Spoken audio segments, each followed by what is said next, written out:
Hola, buenas. El objetivo de este video de acá es mostrarle el documento manual rápidamente variado, que es un documento que le he sacado de subir donde aparecen en general todas las tablas que en algún minuto se han recuperado para poder abordar los problemas de escurrimiento rápidamente variado. Sin embargo, nosotros no vamos a estar viendo todo el documento, sino que solamente nos vamos a focalizar en alguno de los ejemplos más o menos clásicos. Pero les cuento toda la información que existe en el caso que se tengan que tengan que necesitar este tipo de información. Lo primero es que vamos a estar viendo diferentes tipos de singularidades. Las primeras van a ser los vertederos, como en este caso acá, ¿ya? Donde les puedo adelantar un poco, pero la idea es que en general nosotros vamos a escribir la ecuación del gasto del vertedero, que dice que el caudal que va a estar pasando va a ser igual a un coeficiente de gasto del vertedero por el largo superficial, que vendría a ser el ancho, por h por la raíz de 2gh, donde h vendría a ser la carga de agua que existe sobre el vertedero, que en el contexto de esta figura de acá vendría a ser la diferencia entre S, que es el punto de salida, y el nivel de agua que existe por sobre ese punto ahí, que se conoce como el coronamiento del vertedero. Entonces, de esta manera acá, el problema esencialmente se reduce a determinar el coeficiente de gasto del vertedero, que vamos a llamar M, que está escrito acá. Y ese coeficiente de gasto del vertedero depende de una serie depende de las diferentes geometrías. En el caso de los vertederos de pared delgada, como los que se ven acá, si es que son inclinados, como en este caso acá, aparecen correcciones que dependen de un factor F, que depende de, por ejemplo, el ángulo en la cual va a estar inclinada la pared, ¿ya? Después aparece qué es lo que ocurre con coeficiente de gasto del vertedero cuando son vertederos triangulares, como lo que se da aquí. Este acá es un vertedero triangular, donde en función del ángulo tenemos diferentes, y la carga del sistema que va a estar en el eje Y, vamos a tener diferentes, en el eje X, perdón, aquí está la carga, vamos a tener diferentes coeficientes de gasto del vertedero que van a estar escritos acá en el eje Y, ¿ya? En el eje Y, por acá, no sé, está bloqueada esa parte de la pantalla. Después aparecen otro tipo de correcciones cuando está o no influenciado por agua abajo, que estaría diciendo cuando la carga, la altura de escurrimiento de aguas abajo es un factor importante para efectos de calcular esta relación entre el caudal y la carga H que está en el vertedero. Después aparecen esta figura, la vamos a estar viendo con harto detalle, que sería qué es lo que ocurre cuando efectivamente tenemos una altura de escurrimiento abajo que pasa a ser relevante para efectos del cálculo de la altura de escurrimiento y el caudal que está pasando por el sistema, que queda representado por la altura crítica. Y este es un ejemplo de la forma en que nosotros vamos a estar presentando los resultados. Se presentan de partida desde el punto de vista adimensional.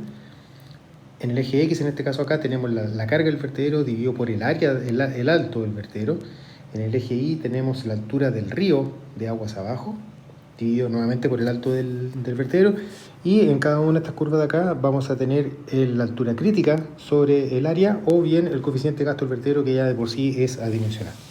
Entonces se presentan los resultados de manera adimensional, por lo tanto se pueden extender los resultados independientemente de cuánto sea el valor de H, si es que estamos hablando de 1 centímetro o de 1 metro, ¿ya? Los resultados son escritos desde el punto de vista adimensional, siguen esta misma relación que se está mostrando en esta figura, y otro tipo de relaciones.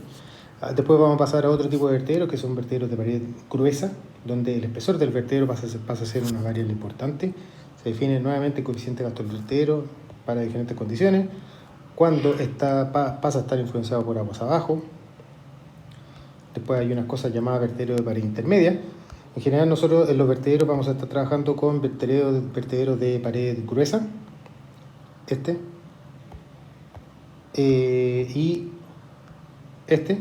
¿ya? Y vertederos de pared delgada, pero no el que aparece aquí, sino que son una figura una fórmula que se da para el cálculo de M, que no está en esta tabla acá, pero sí está en el apunte, ¿ya? Y todo el resto, y esta figura acá también es súper importante, ¿ya? Que cuando el vertedero de pared delgada está influenciado por agua abajo.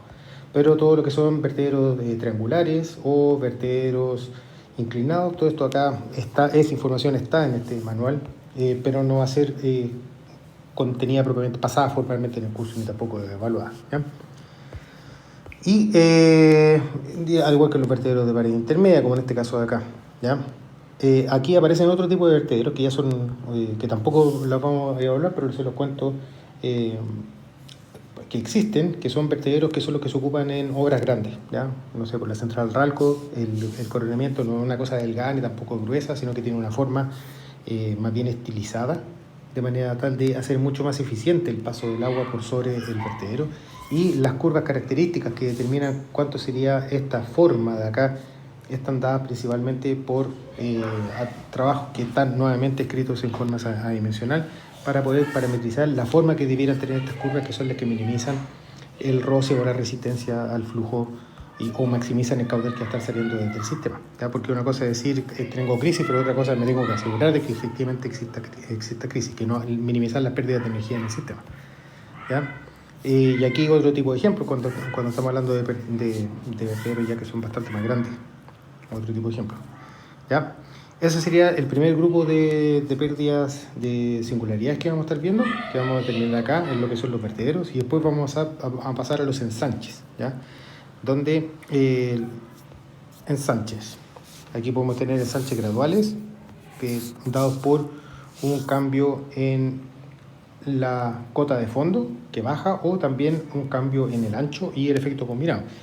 Podemos tener ensanches bruscos o ensanches graduales, donde se tiene una zona de transición de diámetro D, o sea, de largo D. Y el otro tipo de singularidades que aparecen son las contracciones, ¿ya? Donde ahora tenemos una grada de subida y una disminución, el ancho y o la disminución del ancho, y en este caso de acá se tiene para diferentes valores de n, donde n está determinado esencialmente como el cociente entre los anchos, ¿ya? Para el ancho grande dividido por el ancho en costo. Para diferentes valores de n se tiene una familia de curvas que son las que me permiten relacionar el eje x. Tengo esta variable llamada x1, que está dividida, que sería la altura de escurrimiento de la sección 1, aguas abajo, dividido por la altura crítica en 1, y x0, que está en cada una de estas curvas horizontales, que sería la altura en 0, aguas arriba, dividido por la altura crítica en 1, y todo esto acá para diferentes valores de k, que son en el eje Y. Entonces nuevamente se insiste en este concepto de trabajar con variables adimensionales, donde en este caso en particular se ocupó la altura crítica para poder adimensionar todos los resultados, que es una altura que es característica del escurrimiento, aun cuando no es una altura que no pueda ir y medir directamente, ¿ya? Solamente donde yo tengo crisis puedo ir a medirla, pero es una altura fundamental, como ya bien lo saben. Casos en particulares de encostamiento, que sería la entrada a un embalse, que puede ser, y ensanches que son más bien graduales. Así que todo este tipo de información está en el apunte, ya se acabaron. Nosotros, como les decía, vamos a estar viendo solamente vertedero de pared gruesa y pared delgada, con o sin influencia de aguas abajo, y vamos a estar viendo ensanches y contracciones bruscas, ¿ya? Esta sería una contracción, y en el caso del ensanche vamos a ocupar una fórmula, ¿ya? Pero eso no quita que eventualmente ustedes van a necesitar conocer o saber cómo se tratan este tipo de singularidades. Son algunas. Si se ven enfrentados a problemas ya más complejos, siempre es bueno recurrir a libros especializados. En particular está El Hidráulica, de Francisco Javier Domínguez, que es un libro conocido y con harto prestigio en el área hidráulica, tanto nacional como en el extranjero. Y también está el curso de Hidráulica aplicada al diseño de obras, que es otro libro de Horacio Meri, que también es un libro que es ampliamente reconocido y que tiene una cantidad impresionante de relaciones de cálculo y ejemplos de diseños de obras que efectivamente están en operación ahora. Así que esto es una primera introducción. Vamos a estar viendo con detalle cada una de estas singularidades, la base teórica y cómo se ocupan sobre todo, pero quería aprovechar este último video de la semana para contarles acerca de este documento que les acabo de subir. Nos vemos, chao.